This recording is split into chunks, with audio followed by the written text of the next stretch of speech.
Angka kasus COVID-19 varian Omikron di Indonesia melonjak. Data Kementerian Kesehatan hingga 23 Januari 2022, jumlah pasien Omikron mencapai lebih dari 1.300 orang. Langsung kami akan bahas lebih lanjut bersama epidemiolog UI, Bapak Pandu Riono. Selamat siang Pak Pandu, salam sehat selalu.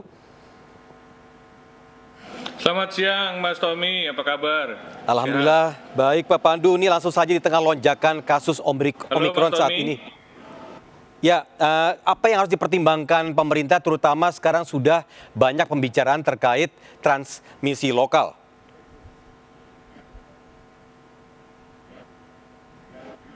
Iya, jadi kita seharusnya sudah menyadari bahwa varian Omikron itu sudah menyebar ke banyak wilayah di Indonesia, bukan hanya di Jakarta saja. Dan kita akan menghadapi peningkatan kasus terkonfirmasi. Tetapi kasus yang meningkat ini tidak perlu dikhawatirkan kalau tidak diikuti dengan peningkatan angka perawatan di rumah sakit, yaitu COVID berat. Sehingga sebagian besar orang yang terinfeksi COVID itu pada umumnya tidak bergejala atau bergejala ringan. Mereka bisa melakukan karantina di rumah atau lebih baik kalau ada tempat karantina terpusat sehingga tidak menularkan pada yang lainnya. Dengan demikian upaya seperti mengejar cakupan vaksinasi dan tetap menjaga prokes dalam setiap kegiatan sosial ekonomi termasuk belajar mengajar supaya semuanya aman dan terlindung. Nah Pak Pandu, kalau terkait perkembangan hingga saat ini terutama misalnya bicara soal level PPKM, kemudian juga banyak kekhawatiran seputar PTMT yang 100% yang hingga saat ini memang belum diubah. Betul. Menurut Pak Pandu bagaimana penilaiannya? Menurut saya PPKM itu harus disesuaikan berdasarkan wilayah. Ada indikator-indikator yang harus dicermati. Bisa saja di satu wilayah terjadi peningkatan atau di tempat lain tidak perlu peningkatan. Nah, ini yang perlu difahami. Bukan berarti karena adanya ancaman Omikron, maka kita otomatis akan melakukan pengetatan. Yang penting adalah konsep kita adalah menjaga dan melindungi. Menjaga dalam pengertian prokes tetap harus dilakukan, terutama pakai masker.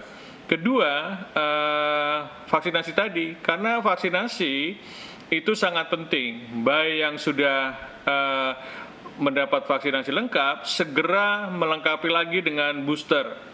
Kemudian yang baru 1 kali, segera lengkapi menjadi 2 kali, kemudian nanti akan menjadi ketiga kalinya. Yang belum, nah ini yang belum ini yang perlu kita kejar, supaya mereka betul-betul mempunyai kekebalan, karena adanya lonjakan Omikron ini yang biasanya masuk rumah sakit atau menjadi COVID berat, atau bahkan sampai meninggal adalah orang-orang yang belum sempat divaksinasi atau mungkin belum mempunyai kekebalan, karena bisa saja orang yang belum sempat divaksinasi kekebalannya berdasarkan riwayat infeksi sebelumnya. Nah, terkait untuk pembelajaran tatap muka 100%, menurut Pak Pandu bagaimana? Apakah memang ini masih bisa berlangsung seperti saat ini, yaitu full 100%, atau sebaiknya sudah mulai dipertimbangkan lagi?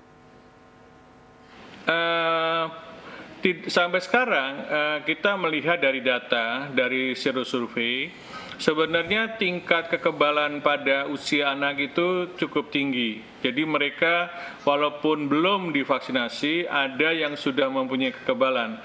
Artinya sebagian sudah terinfeksi walaupun tanpa gejala, walaupun belum ada PTM waktu itu. Artinya PTM sampai sekarang belum terbukti adanya klaster sekolah. Kebanyakan penularan terjadi di keluarga. Nah, kalau ada pengurangan, pengetatan PPKM di wilayah tempat sekolah itu berada, maka PTM harus menyesuaikan. Bukan berarti kalau ada kasus kemudian sekolah ditutup. Saya kira tidak perlu sampai di sana, karena sebenarnya anak usia sekolah itu sebagian besar sangat tergantung daripada tingkat penularan di komunitas tempat sekolah itu berada. Jadi itu sangat bervariasi di berbagai wilayah. Kalau yang masih terkendali, PTM bisa berjalan sesuai dengan 100%, tapi kalau ada PPKM di wilayah tersebut sudah terjadi peningkatan, artinya menjadi level 2, level 3, maka otomatis kegiatan PTM harus menyesuaikan. Oke, semua tergantung dari penetapan level PPKM di daerahnya masing-masing berarti Pak ya? Betul. Baik, terakhir Pak Pandu, kalau melihat dari prediksi lonjakan atau puncak kasus Omikron di tahun ini yaitu pada Februari dan Maret, apa saja yang harus disiapkan atau kita siapkan untuk mengantisipasi selain prokes yang ketat? Ya, jadi lonjakan itu kan prediksi ya. Sebenarnya ada prediksi yang lebih optimis. Kita bisa melandaikan puncaknya tapi puncaknya tidak terjadi pada bulan Februari atau Maret. Mungkin lebih mundur lagi, April atau Mei. Bagaimana caranya? Yaitu menurunkan orang-orang yang rentan terinfeksi. Siapa saja orang-orang yang rentan terinfeksi? Yaitu adalah orang yang belum mempunyai kekebalan, terutama adalah kelompok berisiko tinggi seperti yang tadi yang belum mendapat vaksinasi atau belum mempunyai kekebalan. Kedua adalah orang yang sudah usianya lanjut ya di atas 60 tahun, kemudian orang yang dengan komorbid. Jadi penularan kasus Omikron hampir sulit dicegah karena penularannya sangat tinggi.